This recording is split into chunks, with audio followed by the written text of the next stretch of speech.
Allora, secondo me questo nuovo piano sanitario regionale comunque sta facendo dei passi avanti rispetto a questa situazione. Perché se noi pensiamo che la regione tutt'oggi ha due assessori, uno che segue il sociale e uno segue il sanitario, questo è assurdo. Perché ormai queste due questioni, con lo stato di difficoltà che hanno i comuni, con il numero di anziani che abbiamo, ormai sono diventate una cosa integrata, non possono essere gestite in maniera separata.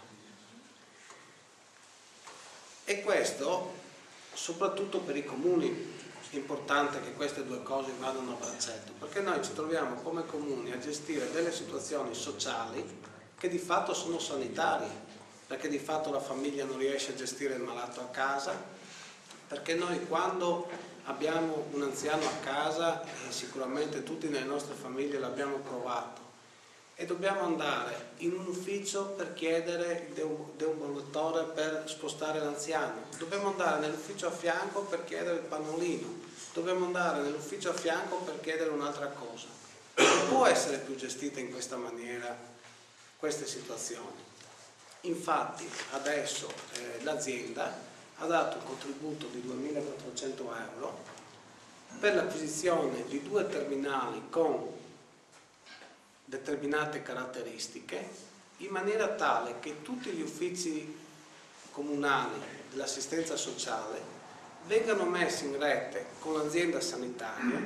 che l'assistente sociale del comune contemporaneamente entra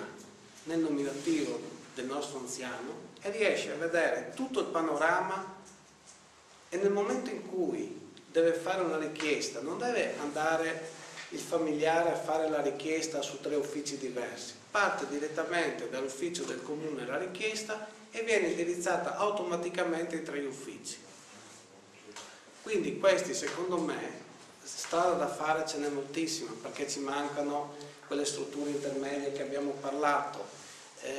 manca un'assistenza domiciliare adeguata, perché a volte non c'è coordinamento, e questo l'abbiamo sicuramente provato tutti nella gestione di un catetere tra il medico condotto e l'assistenza domiciliare. Ci sono tanti piccoli aspetti che devono essere coordinati, che in questo momento portano uno spreco di risorse, e in qualche maniera, almeno dal punto di vista, io penso, gestionale, questo è stato capito dall'azienda, e quindi ci sta dotando anche noi comuni di alcuni strumenti che possono aiutare questo.